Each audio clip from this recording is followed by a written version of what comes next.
E acabou a primeira rodada da seleção brasileira com Carlo Ancelotti no comando. É isso mesmo. A seleção brasileira jogou contra o Equador e também jogou contra o Paraguai. O Equador foi fora de casa, um empate de 0-0. E contra o Paraguai, jogando em Itaquera, em São Paulo, o Brasil conseguiu o resultado de 1-0.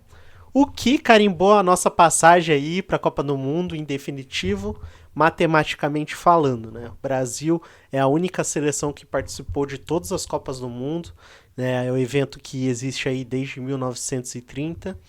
E Brasil e Copa do Mundo são sinônimos, né?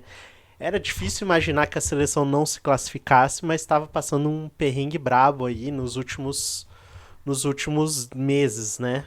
Muita troca de treinador, teve a época do Diniz, teve o Ramon antes do Fernando Diniz, né? E aí teve a era Dorival Júnior, que nenhum desses convenceu muito, né? Então o Carlo Ancelotti veio para ser esse salvador, né? O técnico italiano, vasta experiência em clubes e pela primeira vez dirigindo uma seleção, e uma seleção do qual ele não é nascido, né? Ele é italiano e então é uma experiência nova também para todos os torcedores, né? E ontem foi o jogo contra o Paraguai, a vitória. Então, ontem, além da gente ter conseguido a classificação, era aniversário do Carlo Ancelotti, 66 anos, então foi uma data muito especial, muito legal e bem bacana ver como o povo tá abraçando ele ali e confiando que ele faça um bom trabalho, né? A gente confia no currículo dele, a gente confia no que ele fez nos últimos anos pelo Real Madrid, então a gente tende a acreditar que ele vai desenvolver um bom trabalho.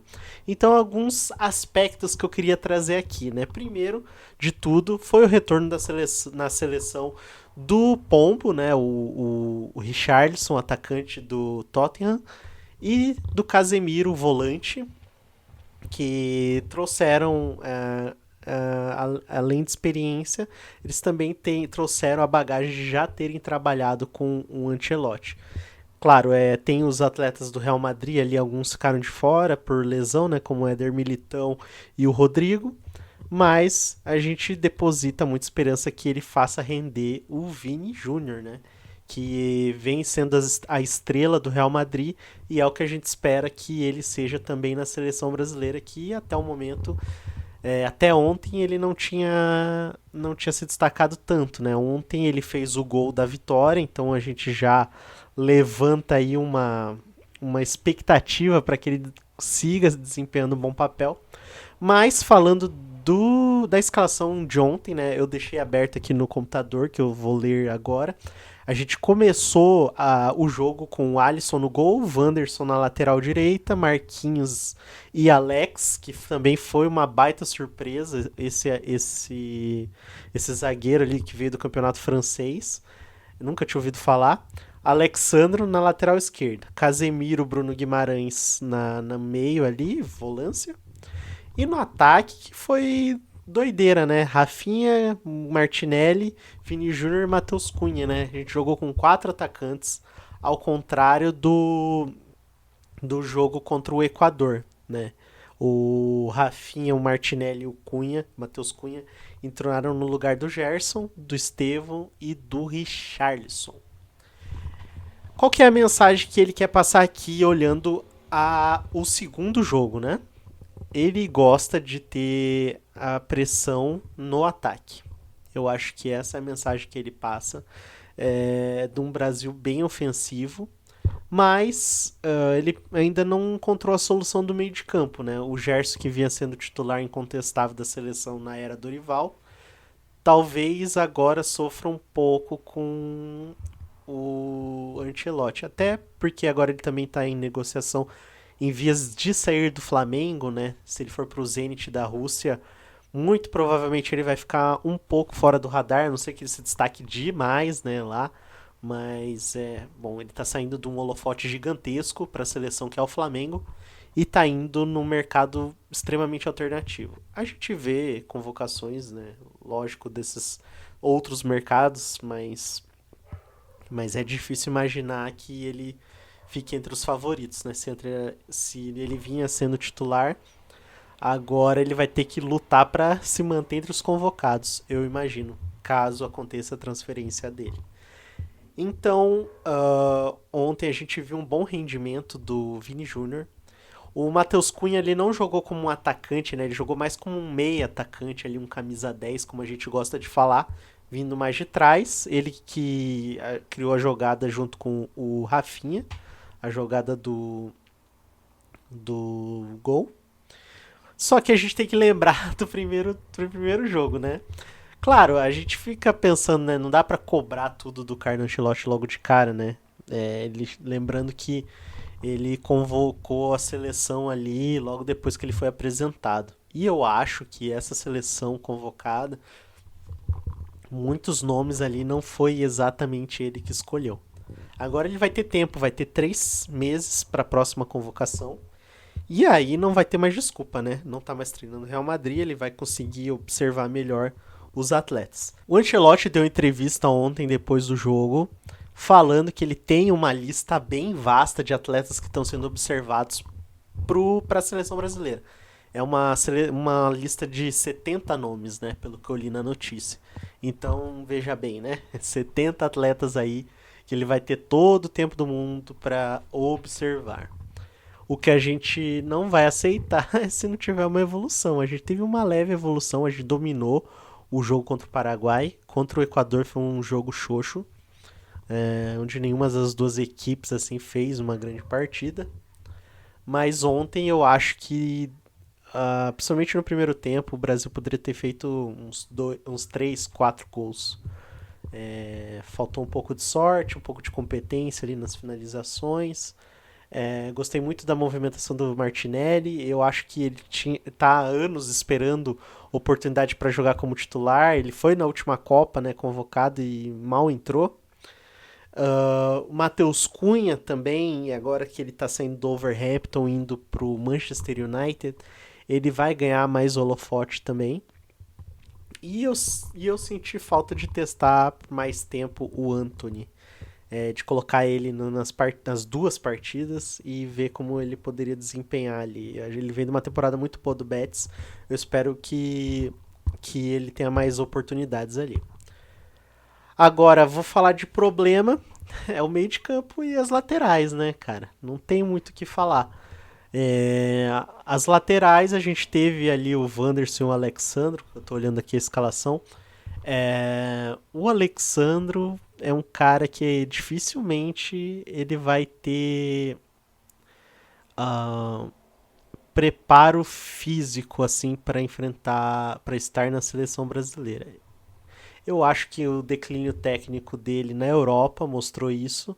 No Brasil eu ainda acho que ele sobra, né? Acho que não tem nem discussão. Quando você vê um jogo do Flamengo, você entende o que eu tô falando. Mas eu não acho que seja o estilo para uma seleção. Mas também, qual que é o problema? Não tem muita opção. A gente tem, muito se falou do Caio Henrique do Mônaco, né? Tinha o Carlos Augusto da Inter de Milão, que ontem eu não entendi por que foi cortado do banco. Acho que ele poderia ter sido testado titular, mas nem como reserva foi testado. Então, precisa achar uma solução para a lateral esquerda. Eu achei o Wanderson 2 partidas consistentes, assim.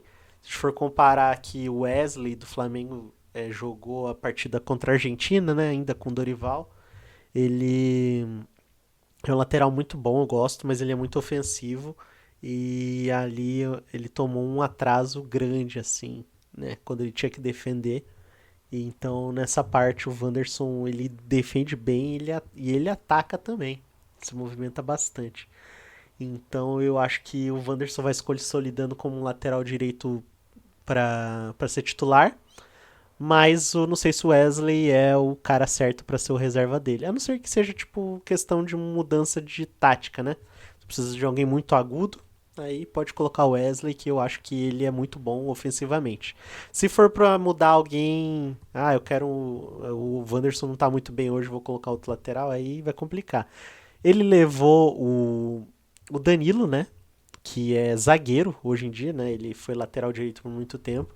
E ele levou o Danilo nessa convocação e o Danilo ele entrou as partidas ali como zagueiro também, mas tanto é que ontem o jogo acabou com quatro zagueiros, né? Então, então eu não sei o que, que ele quer, que ele quer passar de recado com isso, né? Isso ainda tá meio nebuloso pra mim. E no meio de campo, né, jogar com Casemiro e Bruno Guimarães só como titular, achei meio arriscado. Você tem o Bruno Guimarães que é muito inconstante na seleção. É muito difícil você lembrar de partidas que ele fez a diferença. Ele até marca, tem um papel tático legal ali de marcação, mas quando você tem só dois meios de campo, alguém precisa armar a jogada.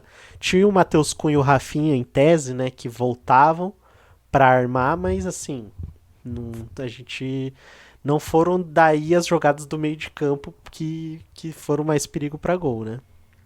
Tanto é que a jogada do gol sai mais de uma jogada lateral ali, né, entre o Matheus Cunha, Rafinha e terminou no gol do Vinícius Júnior, né? Então eu acho que se pegar uma seleção que controle o meio de campo, a gente vai penar demais. Então fica aí o alerta, né? Mas, amigos, estou otimista, não estou pessimista. Eu vi muitos comentários na imprensa de que o Brasil não evoluiu. Cara, eu acho que o Brasil dominar um jogo não vinha acontecendo nos últimos meses, no último ano. Então, a tendência é que cada vez mais melhore e a gente sabe que é, Copa do Mundo é uma competição à parte, não é igual um time ali que vai treinar sempre os mesmos jogadores, vai chegar na competição e vai jogar. Até lá, pode surgir muitos outros nomes, pode surgir novas ideias, enfim. E é um torneio de tiro curto, 7 jogos, se você chegar até a final. Então, eu acho que só tem que ter uma consistência de elenco, né? Perto da Copa ano que vem. E aí a gente começa a vislumbrar uma competição e sonhar com o Hexa, tá? Então eu tô bem otimista. Vi melhoras sim. Não caia no papo de imprensa de que não viu melhoras. É só você assistir, se você tiver paciência, assistir os jogos anteriores, os últimos jogos do Dorival, e assistir esses dois jogos de agora. Com atenção, pega o caderninho, vai anotando ali, passe errado, cruzamento, finalização, e aí você tira as tuas conclusões, tá bom? Não caia em papo hipócrita e mentiroso de imprensa, tá bom? Veja canais de opiniões como esse, assista os jogos e tire suas conclusões, tá? Fechou?